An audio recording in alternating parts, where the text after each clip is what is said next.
সবাইকে আমন্ত্রণ। রাতের বাংলাদেশে শুরুতেই জানিয়ে দিচ্ছি শিরোনাম। গুমের অভিযোগে পরোয়ানাভুক্ত 15 সেনা সদস্য হেফাজতে, জানালো সেনাবাহিনী। মেজর জেনারেল কবির নিখোঁজ, ট্রাইব্যুনালকে সর্বাত্মক সহযোগিতা করছে বাহিনী।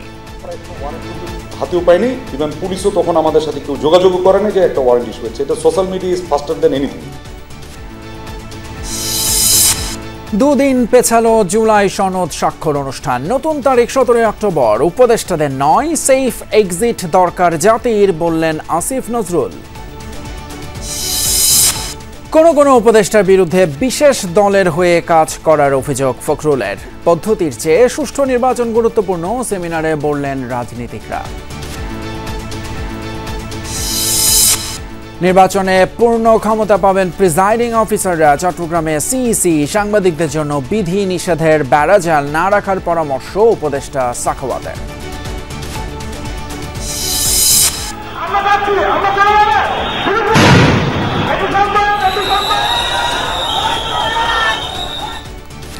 রাজধানীর কাকরাইলে জাতীয় পার্টির নেতাকর্মীদের সাথে পুলিশের ধাওয়া পাল্টা ধাওয়া সংঘর্ষ। অনুমোদন ছিল না সমাবেশের, দাবি রমনা ডিসির।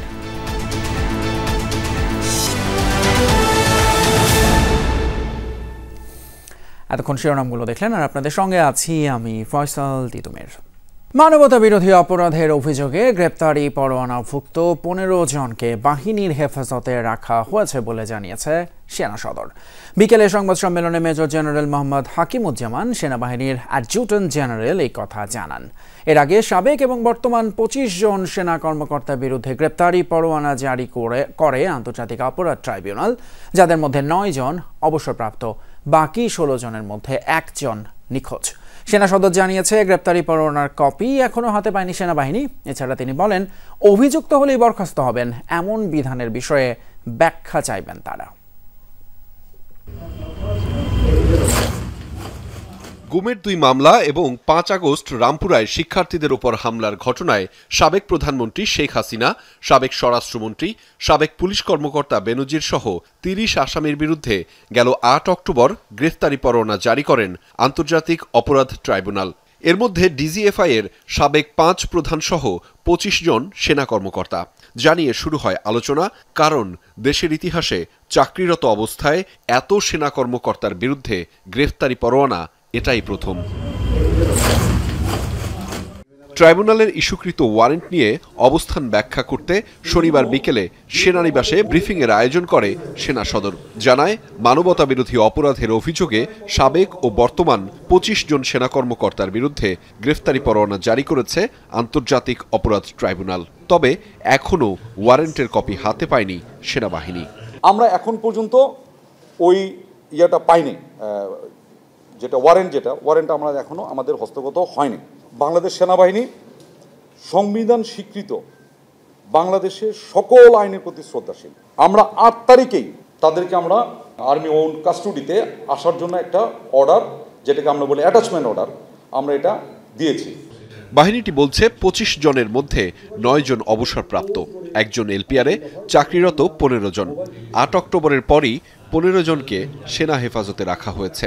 মেজর জেনারেল কবির না জানিয়ে অবৈধভাবে ছুটিতে গেছেন বলেও ব্রিফিংয়ে জানান মেজর জেনারেল হাকিমুজ্জামান। 15 জনের মধ্যে 1 জনকেই শুধু মিসিং, বাকি সবাই জয়েন করেছে, এই হেফাজতে চলে আসছেন। 14 জনই আমাদের সেনা হেফাজতে চলে আসছে। আর এলপিআর একজন আছে, সেও আসছে, এলপিআর যে আছে সেও জয়েন করেছে। যাদের নামে অভিযোগ উঠে তাদেরকে আমরা এরকম হেফাজতে প্রথমে নিয়ে নিই, তারপরে তার বিচার কার্য শেষ হয়।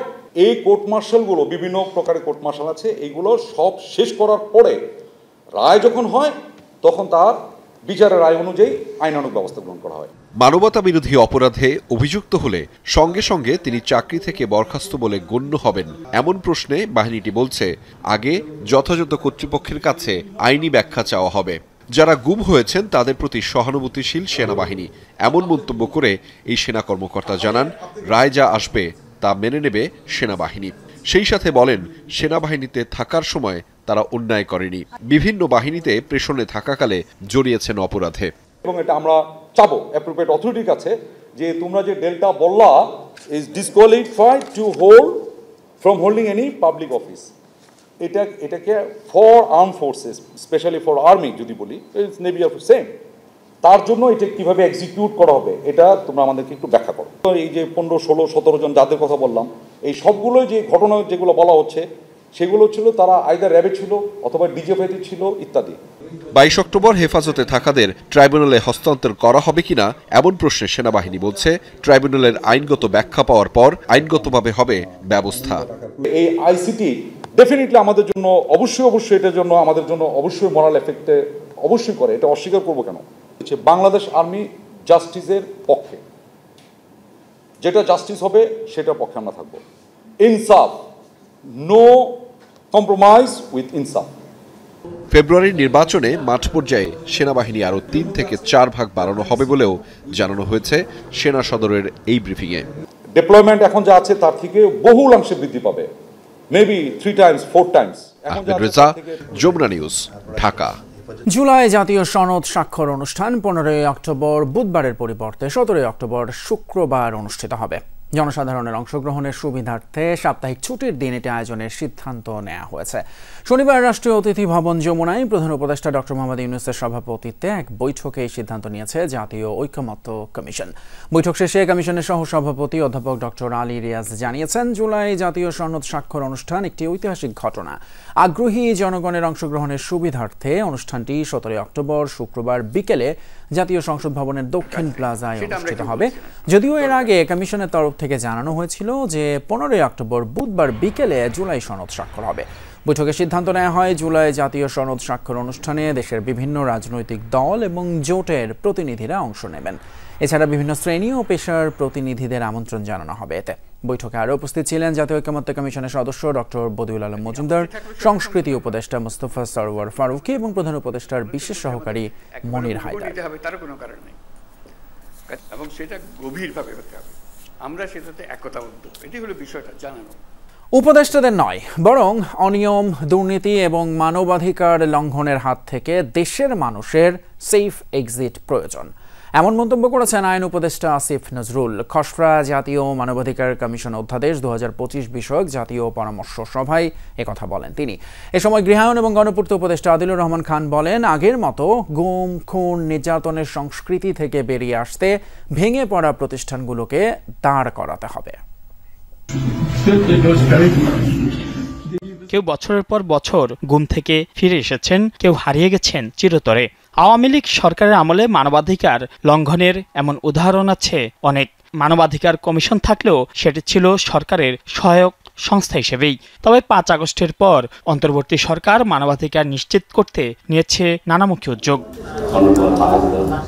এরই ধারাবাহিকতায় শনিবার রাজধানীর হোটেল ইন্টারকন্টিনেন্টালে অনুষ্ঠিত হয় খসড়া জাতীয় মানবাধিকার কমিশন অধ্যাদেশ 2025 বিষয়ক পরামর্শ সভা। খসড়ায় সরাসরি মামলার বিধান না থাকায় অসন্তোষ জানান অ্যাটর্নি জেনারেল মোহাম্মদ আসাদুজ্জামান। আর উপদেষ্টা সৈয়দা রিজওয়ানা হাসান বলেন, মানবাধিকার কমিশনের সদস্য বিচারক হলেই যে পরিবর্তন আসবে তা নয়। এর আগেও বিচারক ছিলেন, কিন্তু বিচার বহির্ভূত হত্যাকাণ্ড বন্ধ হয়নি। অ্যাকশন নেওয়ার জন্য যে মেকানিজমগুলো আছে সেই মেকানিজমগুলো প্রোঅ্যাক্টিভ রোল প্লে করার জন্য ডাইরেক্টলি মামলা করতে পারবেন, সেই ধরনের কোনো পদক্ষেপ নেওয়ার কোনো বিধানই আইনে রাখা হয়নি। If judges were always very judicious, then the trend of extrajudicial killing that we have seen over the years would not have been a reality. সবাই গৃহায়ন ও গণপূর্ত উপদেষ্টা বলেন, বিগত সরকারের আমলে বিচার বিভাগ থেকে শুরু করে মানবাধিকার কমিশন সবকিছুই অকার্যকর ছিল। পরিস্থিতি পাল্টাতে সমন্বিত উদ্যোগে ভেঙে পড়া প্রতিষ্ঠানগুলোকে দাঁড় করানোর তাগিদ দেন তিনি। 36-এর সংগ্রাম চলছে 36 দিনের মধ্যে। 27শে জুলাই জাতীয় মানবাধিকার কমিশনের একজন ডাইরেক্টর জাতিসংঘে চিঠি লেখেন যে সন্ত্রাসবাদীরা বাংলাদেশে সন্ত্রাস তৈরি করছে। এই রক্তের বিনিময়ে নতুন বাংলাদেশ, এই বাংলাদেশকে আগামী দিনের জন্য তৈরি করতে বিভিন্ন প্রতিষ্ঠানগুলোকে আবার ফিক্স করতে হবে। উপদেষ্টাদের কারো সেফ এক্সিটের প্রয়োজন নেই জানিয়ে আইন উপদেষ্টা ডক্টর আসিফ নজরুল বলেন, জাতির অনিয়ম, দুর্নীতি ও মানবাধিকার লঙ্ঘনের হাত থেকে সেফ এক্সিট প্রয়োজন। তিনি আরো বলেন, আগে প্রধান বিচারপতি থেকে শুরু করে অনেক বিচারপতি গণতন্ত্র ধ্বংসে নেতৃত্ব দিয়েছেন। সেফ এক্সিট নিয়ে নানান কথাবার্তা হচ্ছে, তা আমরা উপদেষ্টারা খুব নিশ্চিতভাবে জানি আমাদের কারো কোনো সেফ এক্সিটের প্রয়োজন নাই, তবে বাংলাদেশের জাতি হিসাবে আমাদের সেফ এক্সিটের প্রয়োজন আছে। এরকম একটা ভয়াবহ, অসুস্থ, আত্মধ্বংসী রাষ্ট্র কাঠামো থেকে আমাদের সেফ এক্সিট প্রয়োজন এই জাতির। সরকার প্রাতিষ্ঠানিক সংস্কারের পথে অনেকটাই এগিয়েছে জানিয়ে আইন উপদেষ্টা বলেন, বাকি কাজটুকু শেষ করবে পরবর্তী সরকার। এটা আমাদের বাংলাদেশের প্রত্যেকটা মানুষের দায়িত্ব। আনিল মারুফ, যমুনা নিউজ, ঢাকা। দেশের মানুষ একটি নিরপেক্ষ নির্বাচন চায়, কিন্তু অন্তর্বর্তী সরকারের কোনো উপদেষ্টা একটি বিশেষ দলের হয়ে কাজ করছেন বলেও অভিযোগ উঠেছে। গাজীপুরে এক স্মরণ সভায় কথা বলেন বিএনপির মহাসচিব মির্জা ফখরুল ইসলাম আলমগীর। কাপাসিয়া পাইলট উচ্চ বিদ্যালয়ে বিএনপির সাবেক নেতা অবসরপ্রাপ্ত ব্রিগেডিয়ার হান্নান শাহর নবম মৃত্যুবার্ষিকীর এক স্মরণ সভায় কথা বলেন তিনি। শতভাগ নিরপেক্ষ থেকে নির্বাচন পরিচালনা করতে অন্তর্বর্তী সরকারের প্রতি আহ্বান জানান মির্জা ফখরুল। এ সময় তিনি আরও বলেন, বিএনপি সংস্কার মানে না এমন প্রচারণা চালাচ্ছে একটি পক্ষ। তাদের উদ্দেশ্যে মির্জা ফখরুল বলেন, বিএনপির প্রতিষ্ঠাতা জিয়াউর রহমান সংস্কারের মাধ্যমে এই দেশে বহুদলীয় গণতন্ত্র প্রতিষ্ঠা করেছিলেন। ভারতের সাথে সুসম্পর্ক বজায় রাখতে সমতার প্রয়োজনীয়তার কথাও বলেন বিএনপির মহাসচিব। সীমান্ত হত্যা বন্ধ, পানির ন্যায্য হিস্সা ছাড়া তা সম্ভব নয় বলেও জানান মির্জা ফখরুল।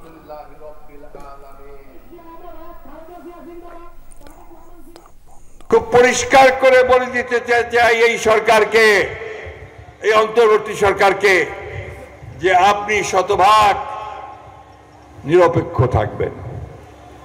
আপনার উপদেষ্টা মণ্ডলীর সদস্যদের মধ্যে কেউ কোনো দলের জন্য পক্ষপাতিত্ব করছেন বলে বিভিন্ন জায়গায় অভিযোগ আসছে।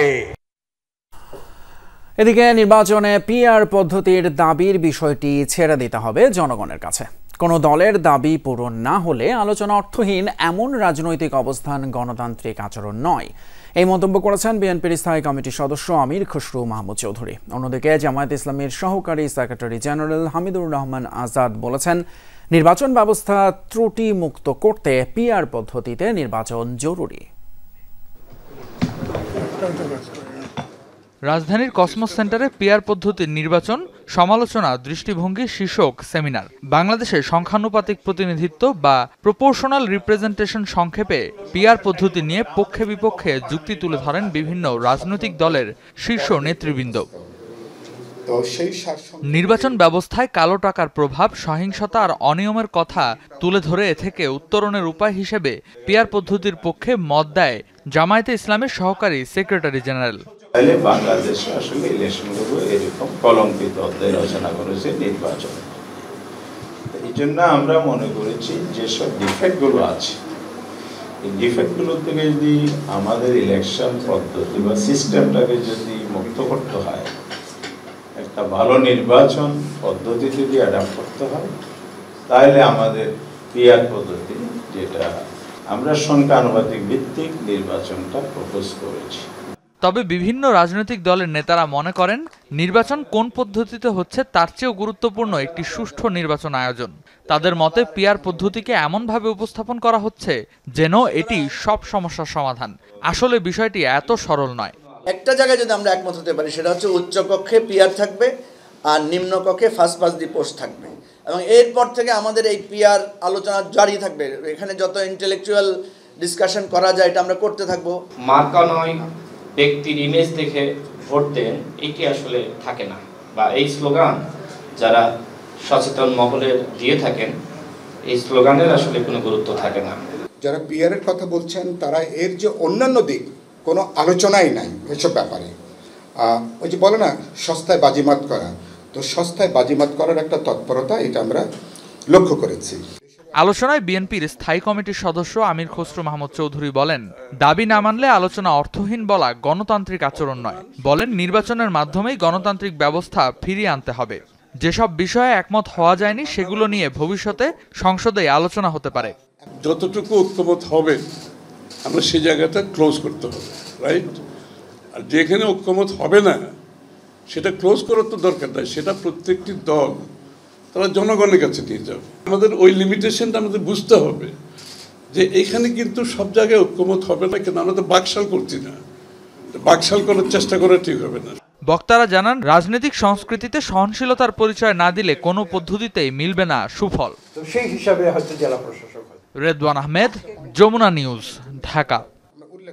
আইনের শাসন কাকে বলে সেটা আগামী নির্বাচনে দেখাতে চায় নির্বাচন কমিশন। এই মন্তব্য করেছেন প্রধান নির্বাচন কমিশনার AMM নাসির উদ্দিন। সকালে চট্টগ্রামে ভোট গ্রহণকারী কর্মকর্তাদের নিয়ে দিনব্যাপী এক কর্মশালায় অংশ নেন তিনি। এ সময় CAC বলেন, নির্বাচন সুষ্ঠু এবং নিরপেক্ষ করতে প্রিজাইডিং অফিসারদের সব ক্ষমতা দেয়া হবে। তবুও যদি কেউ সেই ক্ষমতার ব্যবহার না করে তাহলে সেটা অপরাধ হিসেবে গণ্য হবে। CAC আরও বলেন, আগামী নির্বাচনের সবচেয়ে বড় চ্যালেঞ্জ হবে নিরাপত্তা নিশ্চিত করা এবং প্রশাসনের নিয়োগ প্রক্রিয়া।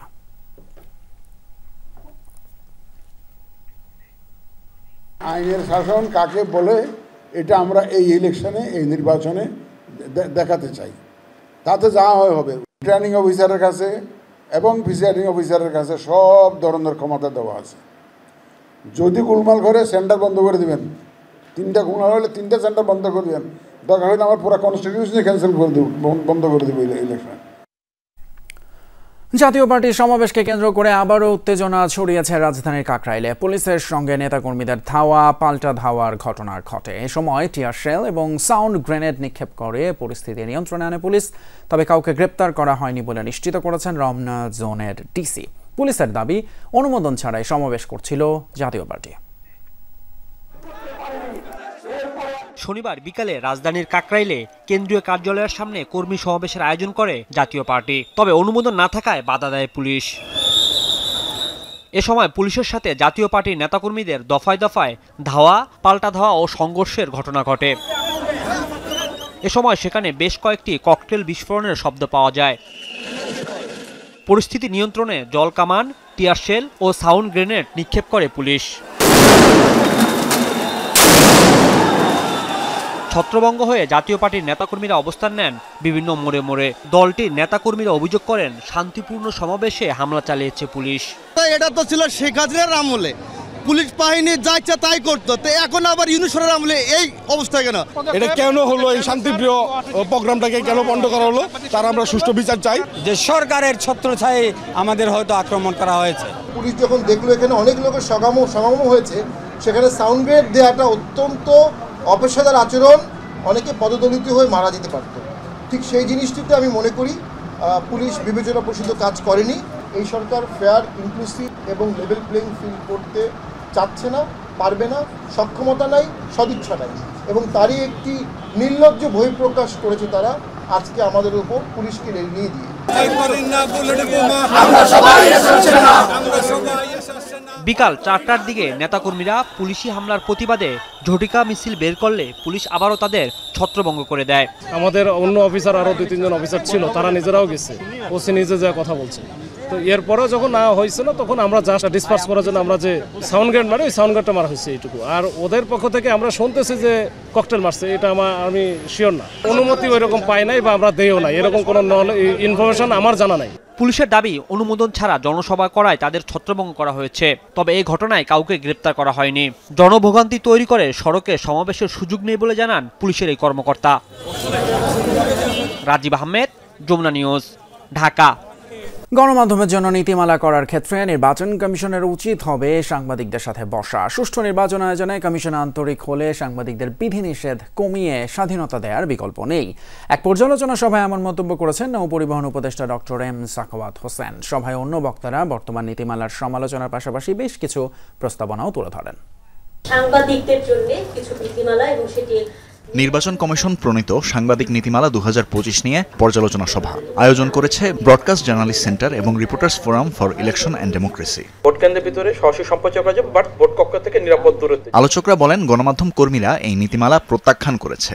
ভোট চলাকালীন সাংবাদিকদের প্রিজাইডিং অফিসারের অনুমতি নেওয়ার বিষয়েও বিরোধিতা করেন আলোচকরা। একটি ভোট কক্ষে দুজন বেশি সাংবাদিক প্রবেশ করতে পারবেন না এবং 10 মিনিটের বেশি থাকতে পারবেন না, সেখানে আমাদের আপত্তি রয়েছে। নারী সাংবাদিকদের নিরাপত্তার ক্ষেত্রে বা কোনো অকারেন্স ঘটে গেলে আসলে সেই নীতিমালার মধ্যে থাকা উচিত। নির্বাচন করতে আমরা মাঠে যাব, যেখানে ব্যত্যয় ঘটবে সেখানে আমরা যাব, আমরা তো সব জায়গায় যাব না। যেমন নীতিমালা তেমন কাভারেজও হবে। গত 3 নির্বাচনে যে নীতিমালা ছিল সেটিই এখনো বহাল আছে দাবি করে প্রস্তাব দেওয়া হয় প্রার্থীদের হলফনামা আগেই সাংবাদিকদের কাছে পৌঁছানোর।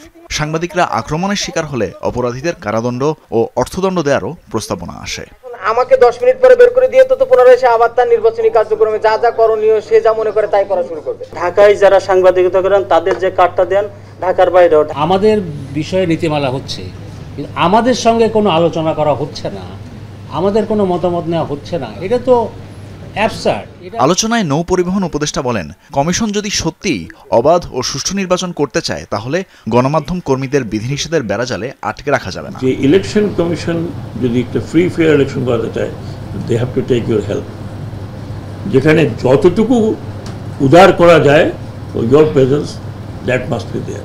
ভোট কেন্দ্রে আপনারা কতক্ষণ থাকবেন সেটাও বেঁধে দেওয়া উচিত নয়, কারণ ভোট কেন্দ্রে বোঝা যায় যে ইলেকশনটি কেমন হচ্ছে।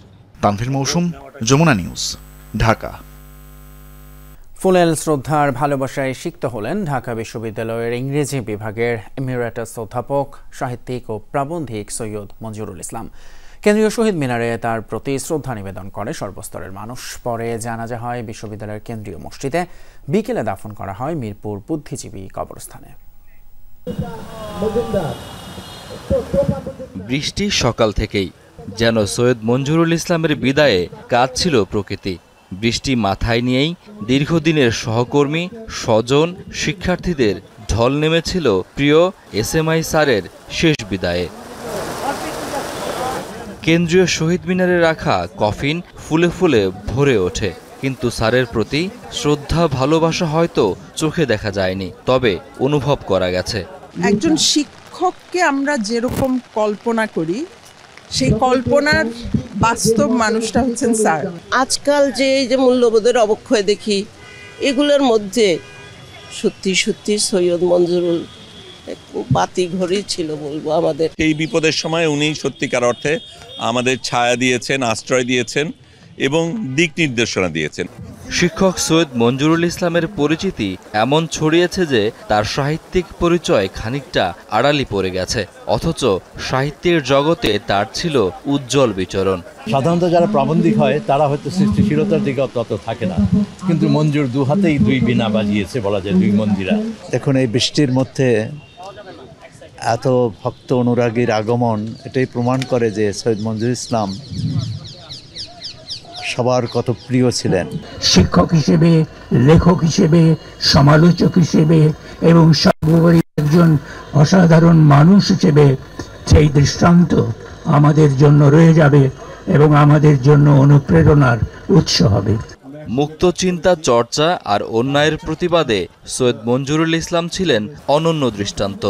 নির্লোভ আর প্রচার বিমুখ এক জীবন পার করেছেন তিনি। ওনার যেটাই বিশ্বাস থাকুক, যার প্রতি ভালোবাসা থাকুক, কোনো লোভ থেকে করতেন না, নিজের বিশ্বাস থেকে করতেন। এই জন্য ওনাকে সবাই ভালোবাসতো, সব মানুষ ভালোবাসতো, বিভিন্ন মত পথের মানুষ ভালোবাসতো। মঞ্জুর ভাই এমন একজন মানুষ যাকে সবাই সম্মান করে, তার জ্ঞানকে, তার প্রজ্ঞাকে আমরা সবাই সম্মান করি। আমার ভাই আসলেও একজন ভালো শিক্ষক তো ছিলেনই, তার সাথে সাথে তিনি সকলের প্রাণের মানুষ ছিলেন এবং সেটার জন্য আমি আপনাদের অনেক কৃতজ্ঞতা জানাচ্ছি।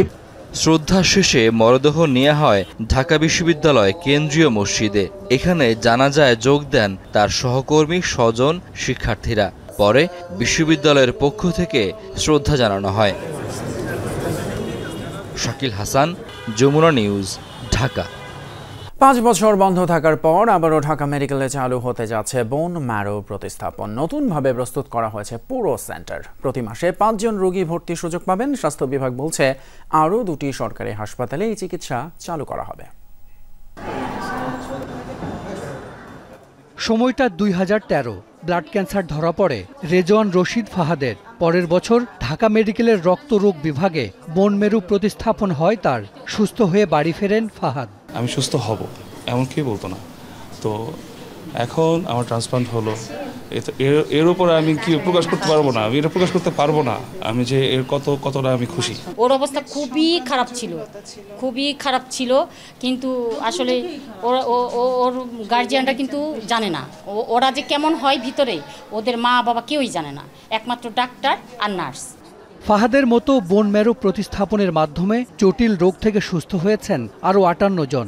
কিন্তু ঢাকা মেডিকেলের রক্তরোগ বিভাগের এই সেবা বন্ধ হয়ে যায় করোনার সময়। দীর্ঘ বিরতির পর আবারও সচল হতে যাচ্ছে এটি।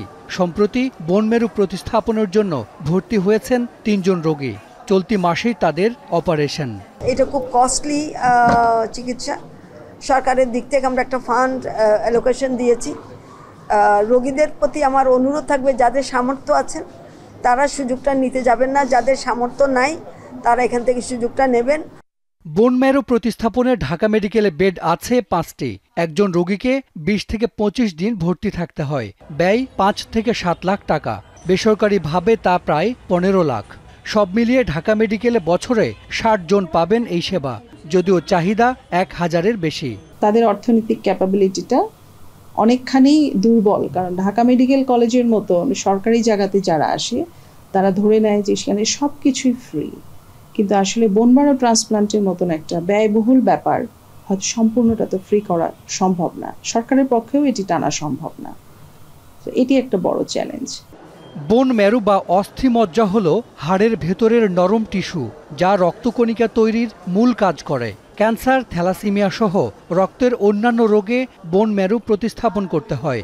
এক্ষেত্রে অসুস্থ বোন ম্যারো ধ্বংস করে নতুন স্টেম সেল যুক্ত করা হয়।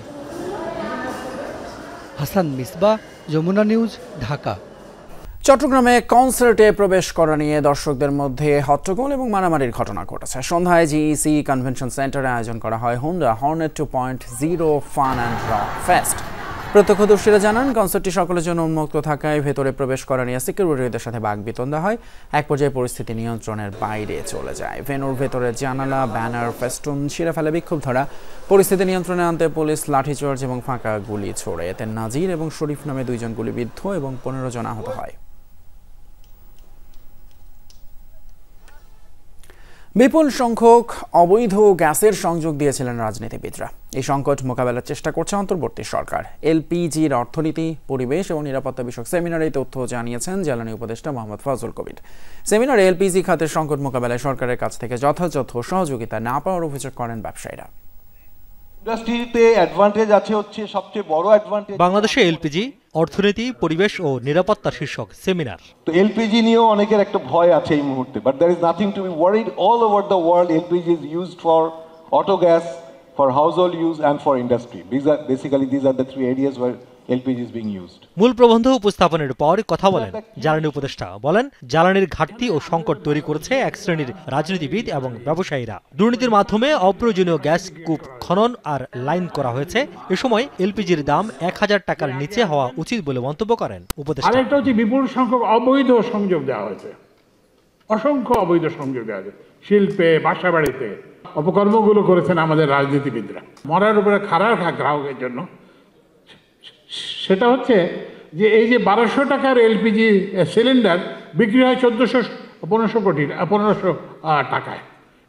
এইটাকে করতে হবে। আমরা কিন্তু যেসব যারা এইসব সরবরাহকারী করেন, আমরা যেটা বললাম যে মোবাইল কোর্ট আমরা করব, এবং আমরা যারা এইসব, আপনাদের এটা দায়িত্ব নিতে হবে। উপদেষ্টার বক্তব্যের কড়া সমালোচনা করেন ব্যবসায়ীরা। বলেন, জ্বালানি খাতে উন্নতির জন্য সরকার থেকে কোনো ধরনের সহযোগিতা সহজে পাওয়া যায় না। বিভিন্ন দপ্তর থেকে চরম হয়রানির শিকার হন ব্যবসায়ীরা। এ সময় ব্যবসায়ীদের টাকা পাচার নিয়ে করা উপদেষ্টার মন্তব্যের সমালোচনা করেন তারা। আপনি পলিসি তৈরি করবেন উইদাউট দ্য পাবলিক হিয়ারিং, আপনি বাজেট তৈরি করবেন উইদাউট পাবলিক হিয়ারিং, আপনি বৎসরের মধ্যে এসে ট্যাক্স লাগিয়ে দেবেন উইদাউট পাবলিক হিয়ারিং। কারো কাছে গেলেই যেন তুচ্ছ তাচ্ছল্য। এই যদি ব্যবসায়ীদের জায়গা হয়, তাহলে ব্যবসা কে করবে? নেক্সট জেনারেশন কি ব্যবসা করতে আসবে কিনা বলেন আপনারা? প্রাইসিংয়ে যেখানে আমরা সম্পৃক্ত না, এবং যে সমস্ত প্রাইসিং করা হয়েছে, এই প্রাইসিং যদি থাকে, আমার মনে হয় এলপিজি বোর্ডে অনেকেই আছেন, you will not survive that long, এবং এই সেক্টরটা উইল ডাই। এটা দীর্ঘদিন সাস্টেইন করবে না।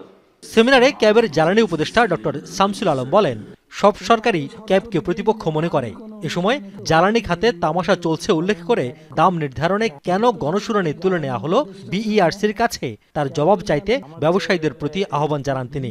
আর বিএনপির স্থায়ী কমিটির সদস্য ডক্টর আব্দুল মঈন খান বলেন, চাহিদার তুলনায় এলপিজি সরবরাহের যে ঘাটতি আছে তা কিভাবে পূরণ করা যায় সে ব্যাপারে উদ্যোগ নেওয়া জরুরি। আপনার এবং ভোক্তার নিরাপত্তা নিশ্চিত করার সক্ষমতা নেই, যে কমিশনের সক্ষমতা নেই তাকে সক্ষমতাহীনভাবে তাকে কাজ করতে দিলে সেখানে বিপর্যয় বাড়বে।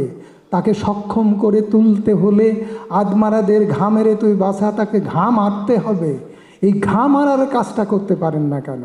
একটি দেশের উন্নয়নের চাবিকাঠি সেটা হচ্ছে জ্বালানি। যদি আমরা জ্বালানি সরবরাহ করতে না পারি, আমরা যত পরিকল্পনাই উন্নয়ন পরিকল্পনাই নেই না কেন, তাতে কিন্তু কোনো কাজ হবে না। এলপিজি সিলিন্ডারের নিরাপত্তা নিয়ে আরও সচেতনতা বাড়ানো প্রয়োজন বলে মনে করেন বিভিন্ন সংস্থার কর্মকর্তারা। যেহেতু ভবিষ্যতে এর ব্যবহার বাড়বে, অতএব আমাদের নিরাপত্তার বিষয়টিও আসবে। রিয়াজ রায়হান, যমুনা নিউজ, ঢাকা। গাজার প্রায় 47% অঞ্চল থেকে সেনা প্রত্যাহার করেছে ইসরায়েল। গাজায় যুদ্ধবিরতির ঘরে ফিরতে শুরু করেছে যুদ্ধবিধ্বস্ত বিভিন্ন শহরের লাখ লাখ বাসিন্দা। এদিকে আগামী সোমবারই সকল জিম্মি মুক্তি পাবে বলে জানিয়েছেন মার্কিন প্রেসিডেন্ট ডোনাল্ড ট্রাম্প। মিশরে হামাস ইসরায়েল চুক্তি স্বাক্ষর অনুষ্ঠানে যোগ দেবেন বলে উল্লেখ করেন তিনি। এদিকে গাজায় কোনো ধরনের বিদেশি অভিভাবকত্ব মেনে নেওয়া হবে না বলে ঘোষণা দিয়েছেন ফিলিস্তিনের স্বাধীনতাকামী সংগঠন হামাস, ইসলামিক জিহাদ এবং the Popular Front for the Liberation of Palestine PFLP-র নেতারা। গাজায় দ্রুতই প্রয়োজনীয় ত্রাণ পাঠানো হবে বলে জানিয়েছে জাতিসংঘের সাথে সংশ্লিষ্ট বেশ কিছু সংস্থা। গাজা অভিমুখী নৌবহর সমুদ্র ফ্লোটিলা ইসরায়েলি আক্রমণ, অপহরণ এবং কারাগারে দুর্বিষহ জীবনের কথা তুলে ধরেছেন আলোকচিত্রী শহীদুল আলম। বিতর্কিত ভূমিকার জন্য আন্তর্জাতিক সম্প্রদায় এবং গণমাধ্যমের সমালোচনা করেন তিনি। ফিলিস্তিন পুরোপুরি মুক্ত না হওয়া পর্যন্ত মানবাধিকার কর্মীদের সমন্বয়ে নতুন প্ল্যাটফর্ম তৈরির ঘোষণা দেন। গাজায় ইসরায়েলের আরোপ করা অবরোধ ভাঙতে সমুদ্রপথে যাত্রা করা গ্লোবাল সুমুদ ফ্লোটিলায় যাত্রা করা একমাত্র বাংলাদেশি শহীদুল আলম। ইসরায়েলিদের হাতে আটক হয়ে কিছুদিন কারাগারে বন্দী থাকার পর সরকারের প্রচেষ্টায় শনিবার দেশে ফেরেন তিনি। আলোচিত আলোকচিত্রী শহীদুল আলম ঢাকার মাটিতে পা রাখার সঙ্গে সঙ্গে ফ্রি ফ্রি প্যালেস্টাইন স্লোগানে মুখর হয়ে ওঠে শাহজালাল আন্তর্জাতিক বিমানবন্দরের ভিআইপি টার্মিনাল। সৃষ্টি হয় আবেগঘন পরিবেশ। বিকেলে পান্থপথে দৃক গ্যালারি ভবনে সংবাদ সম্মেলনে শহীদুল আলম জানান, গাজায় পৌঁছার আগেই নৌবহরে আক্রমণ করা হয়, সৃষ্টি হয় ঝড়। ইসরায়েলের হাতে স্পর্শকাতর তথ্য যেন না পড়ে সেজন্য মোবাইল ফোন, ল্যাপটপ সহ বিভিন্ন কিছু ফেলে দেন সমুদ্রে। একজনকে যদি খুন করা হয় বা আক্রমণ করা হয় তাহলে আরেকজন কিভাবে আসবে, একেবারে মিলিটারি কায়দায় আমরা পুরো যাত্রা সহ আমরা এই জিনিস করেছি। জসিম নামে আরেকজন সাংবাদিক, আমরা দুজন শেষ মুহূর্ত পর্যন্ত ফিল্মিং করব যাতে নাকি আমরা এই তথ্যটা দিতে পারি। অপহরণের পর ইসরায়েলি বাহিনী তীরে নিয়ে চালায় নির্যাতন। গাদাগাদি করে রাখা হয় মরুভূমির গোপন কারাগারে। প্রতিবাদ স্বরূপ করেন অনশন। উপর করে হাত অনেক পেছনে নিয়ে মাথা নামিয়ে নিয়ে যায়, টার্মাকের উপর আমাদের বসানো হয়, সেইখানে কি তার আগে পেশাব করেছিল, তারপরে আমাদের এখানে বসানো হয়েছে। ইসরায়েলিরা পেশাব করেছিল, মাটির মধ্যে পাসপোর্টটাকে ফেললো, যেটা আমাকে সবচেয়ে বেশি বলবো আঘাত করেছে। আমি ওটা নিয়ে আবার নিয়েছি, আমার থেকে কেড়ে নিয়ে আবার ফেলেছে, আমি আবার নিয়েছি, আবার ফেলেছে এবং তারপরে আমার উপরে চড়াও হয়েছে। গাজায় আগ্রাসন নিয়ে অধিকাংশ আন্তর্জাতিক গণমাধ্যমের বিতর্কিত ভূমিকার নিন্দা জানান Shahidul Alam. Shame on you for being complicit in genocide. Shame on you for aiding and abetting the genociders. আমরা আমাদের দেশে যেটা করেছি, জুলাই অভ্যুত্থানের সময় যেমন রাস্তায় নেমেছি, আন্দোলন করেছি, এরকম একজন স্বৈরাচারকে আমরা হটাতে পেরেছি। এখানেও সেই জিনিস আন্তর্জাতিকভাবে সেরকম একটা জিনিস করা দরকার। যেহেতু গ্লোবাল লিডাররা করবে না, আমরা অ্যাক্টিভিস্টরা কিভাবে করতে পারি সেই লড়াইয়ের প্রস্তুতি আমরা নিয়েছি এবং আমরা ফেরার আগেই আমরা সিদ্ধান্ত নিয়েছি যে আবার আমরা যাব এবং হাজারটা জাহাজ যাবে। বাংলাদেশের জনগণ ও প্রধান উপদেষ্টার ভূমিকা প্রশংসা করেন তিনি। পৃথিবীকে বাংলাদেশ দেখিয়েছে যে সারা পৃথিবীতে বাংলাদেশ কি ধরনের ভূমিকা রাখতে পারে। লাভলি বিথি, যমুনা নিউজ, ঢাকা। এই ছিল আমাদের রাতের বাংলাদেশের আজকের আয়োজন। এতক্ষণ সাথে থাকার জন্য ধন্যবাদ আপনাদের সবাইকে।